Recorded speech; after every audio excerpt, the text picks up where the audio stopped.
Adler कहता है कि कुरूप स्त्रियां जरूर अपनी प्रतिभा को विकसित कर लेती किसी न किसी दिशा में, संगीत में, काव्य में, लेखन में, पेंटिंग में, क्योंकि कहीं न कहीं उन्हें भी चमक के दिखने की आकांक्षा होती है। चमड़ी से नहीं चमक सकती तो किसी पेंटिंग में, किसी काव्य में, किसी संगीत में, सितार पर। इसलिए जरा देखें, जब भी आप प्रतिभाशाली स्त्री देखें तो सोचना, बड़ी संगीतिका हो, प्लेबैक सिंगर हो, पर सुंदर नहीं होगी। सुंदर स्त्री इस तरह की झंझट में नहीं पड़ती। क्या जरूरत संगीत की? उसका शरीर संगीत है तो कोई परिपूरक खोजने की आवश्यकता नहीं है। एक दिशा में आदमी बढ़ जाए तो सब दिशाओं से सिकुड़ जाता है। एडलर का तो पूरा का पूरा जीवन सिद्धांत यही है कि हीनता के कारण ही, किसी हीनता के कारण ही लोगों में महत्वाकांक्षा पैदा होती। कुछ कमी होती है गहरी, उस कमी को झुठलाने के लिए लोग किसी दिशा में बहुत तीव्रता से बढ़ जाते हैं और ऊर्जा बदल जाती है, स्थान बदल लेती है। अंधा आदमी, उसकी सारी आंख की ऊर्जा कान में चली जाती, इसलिए उसके सुनने की कला गहन हो जाती। कोई आंख वाला आदमी उस तरह नहीं सुन सकता जैसा अंधा सुनता है। अंधे का सुनना बड़ा सूक्ष्म हो जाता है। पद चाप भी पहचानता है कि कौन आ रहा है। आपको पद चाप सुनाई भी नहीं पड़ते, लेकिन अंधा दूर बरंडे में चलते हुए आदमी को जानता है कि कौन चल रहा है। सारी आंख कान बन गई, इसलिए अंधे संगीत में गहरे उतर जाते हैं जो आंख वाले नहीं उतर पाते, क्योंकि उनके ध्वनि के संबंध में उनकी पकड़ स्वभावता आंख वाले से ज्यादा होगी।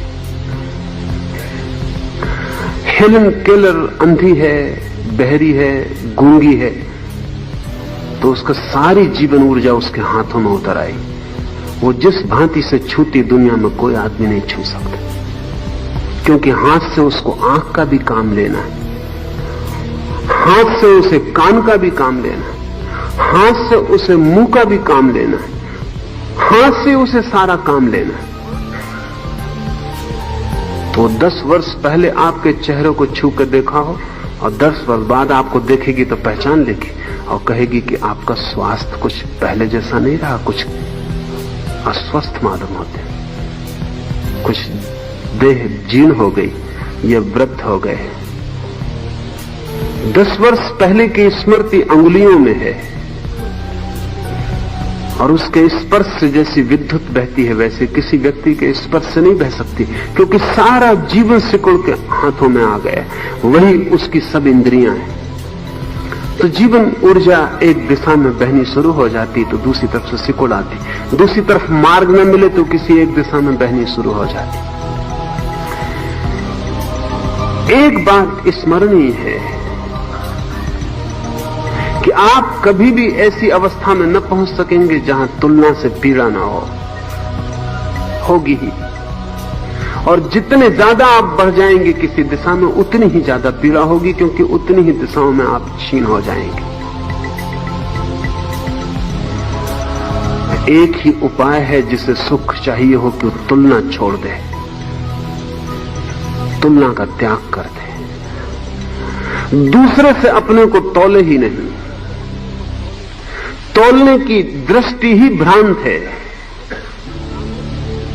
अपने को ही देखे, दूसरे से तौलना छोड़ दे तो संतोष का जन्म होता है, अपरिसीम संतोष का जन्म होता है। क्योंकि तब न कोई कुरूप है, तब न कोई बुद्धिमान है, तब न कोई मूढ़ है, तब न कोई सुंदर है, क्योंकि ये सारी की सारी चीजें विपरीत से जुड़ती हैं। जब मैं अकेला हूं, समझ लें कि सारी पृथ्वी के लोग समाप्त हो गए और आप अकेले बचे, तीसरा महायुद्ध हो गया और आप अकेले बचे, सारी पृथ्वी शांत हो गई, तब आप बुद्धिमान होंगे, मूढ़ होंगे, तब आप सुंदर होंगे, कुरूप होंगे, तब आप लंबे होंगे, ठिगने होंगे, तब आप गोरे होंगे, काले होंगे, तब आप क्या होंगे? तब ये सारी की सारी चीजें खो जाएंगी, सिर्फ आप होंगे। और ये सारी बातें व्यर्थ हो जाएंगी। उस क्षण में जो शांति आपको मिलेगी वो शांति अभी मिल सकती है अगर तुलना छूट जाए, क्योंकि जगत बाधा नहीं दे रहा है, तुलना बाधा दे रही है। और तुलना मूढ़तापूर्ण है, क्योंकि तुलना हमेशा विपरीत पर निर्भर है, सौंदर्य कुरूप पर निर्भर है, धनी गरीब पर निर्भर है। गरीब हट जाए जमीन से, धन की सारी गरिमा हट जाएगी। लेकिन गरीब कोशिश में लगा होता है अमीर को मिटाने की, अमीर कोशिश में लगा होता है गरीब को मिटाने की। दोनों एक दूसरे पर परजीवी हैं, एक दूसरे पर जी रहे हैं। दोनों ही मिट जाएंगे या दोनों रहेंगे। इसलिए सोवियत रूस जैसे मुल्क में जहां के अमीर को मिटाने की गरीब ने कोशिश की, अमीर मिट गया, नाम बदल गया, दूसरे अमीर आ गए, क्योंकि दोनों साथ ही हो सकते। पहले जहां पूंजीपति था वहां अब मैनेजर आ गए। बर्न हमने ठीक शब्द का उपयोग किया है। वो कहता है कम्युनिस्ट रेवोल्यूशन जैसी कोई चीज दुनिया में नहीं हुई है अभी तक। मैनेजरियल रेवोल्यूशन, सिर्फ व्यवस्थापकों की बदलाहट हो जाती, मालिक की जगह दूसरे मालिक आ जाते, उनका नाम दूसरा होता है, तख्ती दूसरी होती, लेकिन वो जो गुलाम था गुलाम होता है, मालिक होता है। वो दोनों का नाता रिश्ता बना ही रहता है, वो कहीं समाप्त नहीं होता। या तो दोनों रहेंगे या दोनों जाएंगे। द्वंद्व के इस जगत में एक से छुटकारा और एक का बचाव संभव नहीं है। हम सब तरह की कोशिश करते हैं छुटकारे की। हम चाहते हैं युद्ध ना हो, शांति हो। कितने लोगों ने नहीं चाहा कि शांति हो, लेकिन कुछ हो नहीं पाता। 10 साल नहीं बीत पाते और महायुद्ध उतर आता है। ऐसा लगता है कि कोई उपाय नहीं है। शांति और युद्ध परिपूरक है, विपरीत नहीं है। और अगर युद्ध ना हो तो शांति भी व्यर्थ मालूम होने लगती है। जैसे युद्ध होता है शांति में सार्थकता आ जाती है, अर्थ मालूम होता है। जैसे जन्म और मृत्यु है ऐसे ही शांति और युद्ध है। तो बर्ट्रैंड रसल जैसे लोग जो भले लोग हैं और जो चाहते हैं दुनिया में शांति हो, युद्ध ना हो, उन्हें लाओ त्से को ठीक से समझना चाहिए। क्योंकि लाओ त्से कहेगा ये नहीं हो सकता, दुनिया होगी शांति होगी तो युद्ध जारी रहेगा। एक ही उपाय है, जमीन शांत हो, यहां युद्ध ना हो। वो उपाय यह है कि हम किसी और ग्रह पर अगर जीवन को पालें, मंगल पर अगर कोई जीवन मिल जाए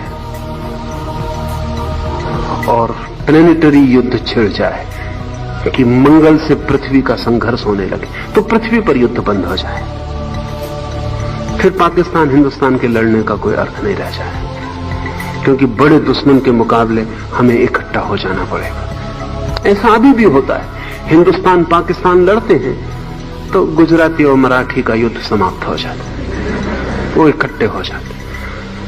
पंजाबी गैर पंजाबी का युद्ध समाप्त हो जाता है, मद्रासी गैर मद्रासी का युद्ध समाप्त हो जाता है, वो इकट्ठे हो जाते। बड़ा दुश्मन सामने आ गया, कॉमन इनिमी सामने आ गया, हम इकट्ठे हो जाते। इसलिए जब युद्ध चलता है तो देश में बड़ी एकता मालूम होती। वो ये एकता नहीं है, वो छोटे युद्ध समाप्त हो जाते हैं जब बड़ा युद्ध सामने होता है। वैसे जैसे आपको छोटी मोटी बीमारी और बड़ी बीमारी हो जाए, पैर में फुंसी हुई थी, फिर कोई कहते कैंसर हो गया, फुंसी समाप्त हो गई, अब है ही नहीं। अब कौन उस फुंसी को, उसका बोध भी नहीं रह जाएगा। छोटी बीमारियों को मिटाने का बड़ा सीधा तरीका, बड़ी बीमारी, छोटी बीमारी तिरोहित हो जाती। हिंदुस्तान पाकिस्तान लड़ते तो छोटी बीमारियां तिरोहित हो जाती, मुल्क इकट्ठा मालूम होता। अगर कोई ग्रह हमसे युद्ध में उतर जाए किसी दिन, तो जमीन की सब छोटे छोटे झगड़े समाप्त हो जाएंगे।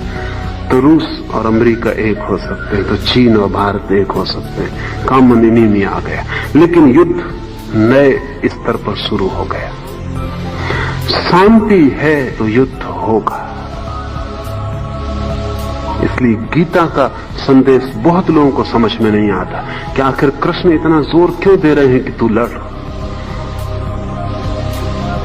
बर्टन रसेल जैसे लोगों को तो लगेगा कि कृष्ण भी युद्धवाज है और युद्ध के लिए प्रोत्साहन दे।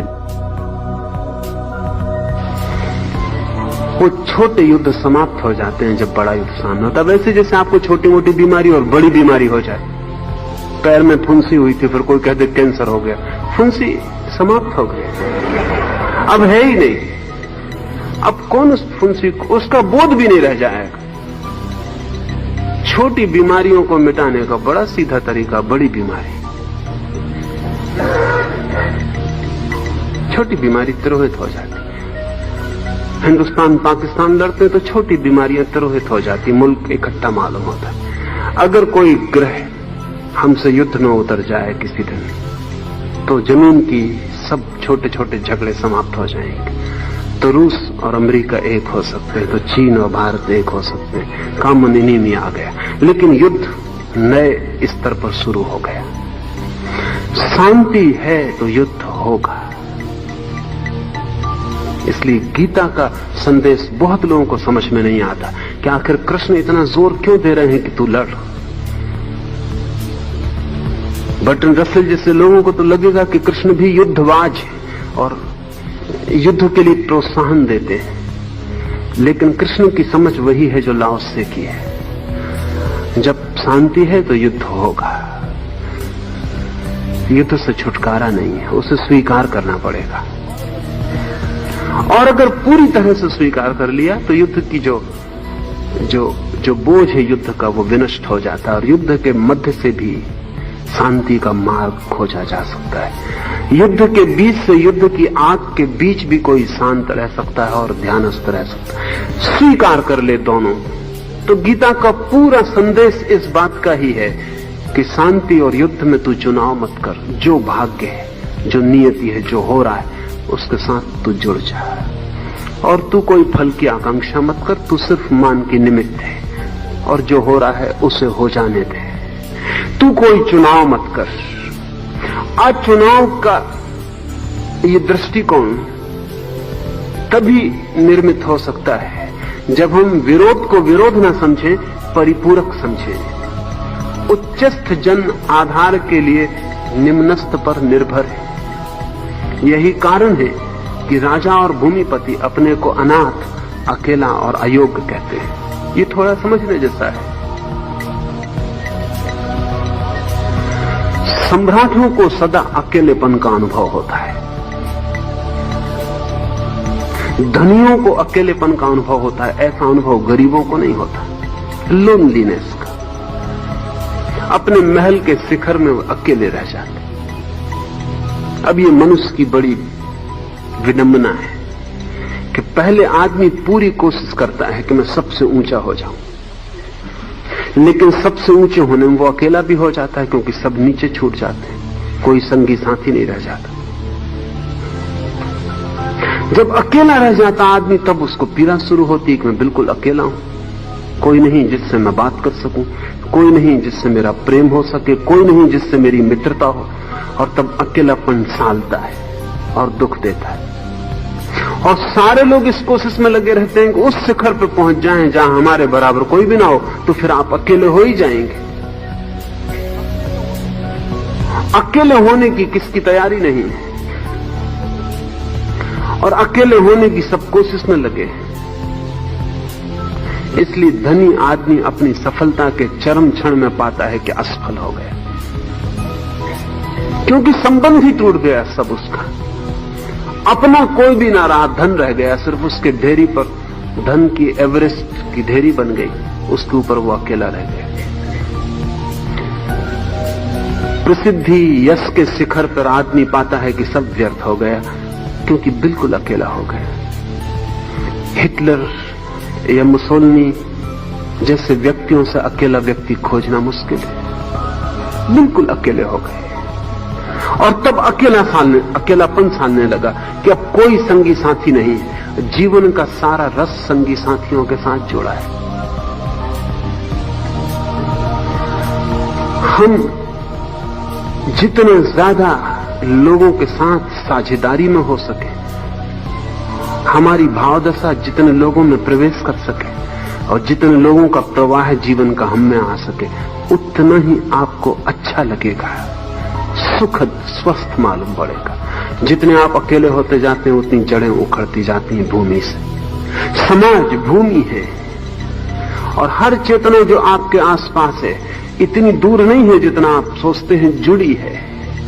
और जब आप बहुत दूर अपने को खींच लेते हैं और हट जाते हैं तो अपने हाथ से ही आप अपने जीवन स्रोत को तोड़ देते हैं। सम्राटों को निरंतर अनुभव हुआ है कि वे बिल्कुल अकेले रह गए, कोई उनका नहीं है। मगर इसमें किसका कसूर है? उनकी ही चेष्टा रही है कि इस जगह आ जाएं जहां कोई समान न रह जाए। जहां कोई समान न हो वहां मित्रता भी नहीं हो सकती, प्रेम भी नहीं हो सकता। तो आप समझ लें, आपके ख्याल में नहीं आएगा एकदम से, जैसे आप अकेले रेगिस्तान में छोड़ दिए गए हो, जहां बोल भी नहीं सकते, अपना दुख भी नहीं कह सकते, अपने सुख की खबर भी नहीं दे सकते, कोई वहां है ही नहीं। चिल्लाते हैं तो अपनी ही आवाज गूंज के तिरोहित हो जाती, कोई प्रत्युत्तर नहीं आता। जैसा रेगिस्तान में छूटा अकेले आदमी की दुख दशा हो जाती है, दुर्दशा हो जाती है, ठीक वैसे ही रेगिस्तान यहां भी है। जब कोई धन के पूरे शिखर पर पहुंचता है तो अकेला हो गया, रेगिस्तान में हो गया। जब कोई राजनीति के शिखर पर पहुंच जाता है तो अकेला हो गया, रेगिस्तान में हो गया। यश के शिखर पर पहुंच गया, अकेला हो गया। कई तरह के रेगिस्तान हैं, तरह तरह के रेगिस्तान हैं और हम सब उनकी तलाश कर रहे हैं। लाओस से कहता है, यही कारण है कि राजा और भूमिपति अपने को अनाथ, अकेला और अयोग्य कहते हैं, क्योंकि जिन पर वे निर्भर हैं उनसे ही अपने को दूर रखते हैं। जिन पर जीवन निर्भर है उनसे ही अपने को काट लेते हैं। अगर सम्राट के द्वार पर भिखमंगा आए तो सम्राट मिलेगा भी नहीं, वो कहेगा मैं सम्राट, तू भिखमंगा। लेकिन उसका सम्राट होना इस भिखमंगे पर निर्भर है। ये उसका मित्र है, ये उसका सगा संगी है, ये उसका परिवार का सदस्य है। ये दोनों एक ही कड़ी के दो पहलू हैं, एक ही कड़ी के दो छोर हैं। सम्राट को चाहिए कि उसका स्वागत करे, सम्राट को चाहिए कि उसे मेहमान बनाए, सम्राट को चाहिए कि उसका आदर करे, सम्राट को चाहिए कि कहे कि रुको कुछ देर मेरे पास, क्योंकि हम तुम संगी साथी हैं। मैं एक छोर पर, तुम दूसरे छोर पर, तुम्हारे बिना मैं नहीं हो सकता, मेरे बिना तुम भी नहीं हो सकते। अगर कोई सम्राट ऐसा कर पाए तो फिर अकेला अनुभव नहीं करेगा, फिर तो वो सबके भीतर व्याप्त हो जाएगा और उसे एक का अनुभव शुरू हो जाएगा। ये उसकी साधना हो जाएगी। अगर सम्राट भिखारी को गले लगा ले और कहे कि तुम मेरे मित्र हो, तो उसकी एक की खोज शुरू हो गई। थोड़े ही दिनों में सम्राट सम्राट नहीं मालूम पड़ेगा, खुद को भिखारी भिखारी मालूम नहीं पड़ेगा। दोनों के भीतर का जो एक सत्य है वो अनुभव में आने लगेगा, द्वंद्व विसर्जित हो जाए। इसलिए हमने फिक्र की थी कि सम्राट भिखारी को सम्मान दे, आदर दे, शक्ति झुके उनके सामने जिनके पास कुछ भी नहीं है, ताकि उस एक की खोज जारी रहे।